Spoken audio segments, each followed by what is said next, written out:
Spinoza का दर्शन उनकी नीति शास्त्र की चर्चा किए बिना अधूरा है। यहाँ उनके कुछ सुंदर नीति वचन प्रस्तुत है। स्पिनोजा के अनुसार वास्तविक मनुष्य वह है जो बुद्धिमान है।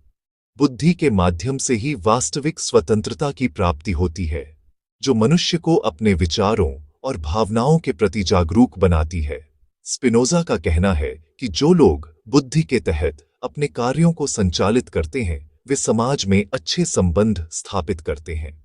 काम, क्रोध, लोभ, मोह, मद, मात्सर्य जैसी क्षुद्र भावनाओं से संचालित मनुष्य जीवन भर कष्टों में ही रहता है और दूसरों को भी दुखी करता है। प्रत्येक वस्तु, जहां तक वह अपनी शक्ति से कर सकती है, अपने अस्तित्व में बनी रहने का, जिंदा रहने का प्रयास करती है। संसार की कोई भी चीज मानवीय इच्छाओं और विश्वासों से स्वतंत्र होकर अपने आप में अच्छी या बुरी नहीं होती है। सोना, चांदी, भूमि, वस्त्र, भोजन, आवास, नदी, पर्वत, राष्ट्र, समाज, इतिहास मानवीय इच्छाओं और विश्वासों के कारण ही महत्वपूर्ण भूमिका निभाते हैं। इसलिए जो भी मनुष्य अपने आप को समझता है और अपने उद्वेगों को, इच्छाओं को, भावनाओं को सही रूप से समझता है, वह ईश्वर से प्रेम करता है। जितना अधिक वह अपने आप को और अपने उद्वेगों को समझता है, उतना ही अधिक वह ईश्वर से प्रेम करता है। सभी मनुष्य और संसार की प्रत्येक वस्तु ईश्वर से,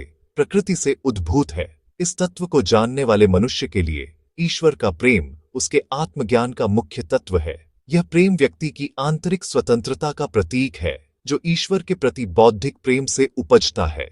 जो मनुष्य बुद्धि के नेतृत्व में विचरण करता है, वह जितना उससे बन पड़ता है, प्रयत्न करता है कि अपने साथी के द्वेष, क्रोध और अन्याय का उत्तर प्रेम और सज्जनता से दे। मनुष्यों में काम, क्रोध, लोभ, मोह, मद, मात्सर्य, ईर्ष्या, स्वार्थ भावना या घृणा जैसे उद्वेगों को हल्का करने या रोकने की शक्ति के अभाव को ही स्पिनोजा दास्ता कहते हैं। क्योंकि जो मनुष्य इन उद्वेगों के सामने झुक जाता है, उसे अपने ऊपर काबू नहीं है, अपितु वह इतनी सीमा तक भाग्य के हाथों में कठपुतली है कि वह अनेक बार उत्कृष्ट कर्तव्य को देखते हुए भी निकृष्ट कर्म को करने बाधित होता है। जो मनुष्य अपनी नुकसानों का बदला क्रोध, ईर्ष्या, द्वेष से लेना चाहता है, वह सदा ही दुर्गति से जीवन व्यतीत करेगा। परंतु वह जो द्वेष को, घृणा को प्रेम के द्वारा हटाना चाहता है, वह प्रसन्नता और विश्वास से संपन्न होकर जीवन संग्राम करता है।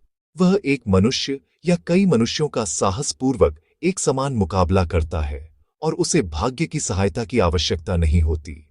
जब कोई मनुष्य द्वेष, क्रोध और अन्याय का सामना करता है, तब यदि वह प्रेम और सज्जनता का उत्तर देता है, तो वह समाज में एक उदाहरण स्थापित करता है।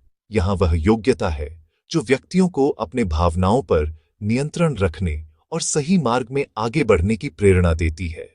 इसलिए उद्वेगों पर नियंत्रण एवं प्रेम द्वारा उत्तर देने की क्षमता ही व्यक्ति की उच्चता को परिभाषित करती है। स्पिनोजा के अनुसार द्वेष का प्रतिकार केवल प्रेम के माध्यम से किया जा सकता है। इस प्रकार मनुष्य अपनी अंतरात्मा के प्रति सच्चा होता है और उसे भाग्य के रहमो करम की आवश्यकता नहीं होती।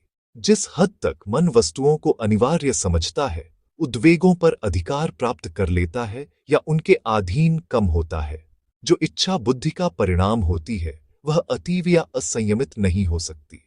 मन का परम शुभ ईश्वर का ज्ञान है और मन का सर्वोत्तम सद्गुण ईश्वर को जानना है।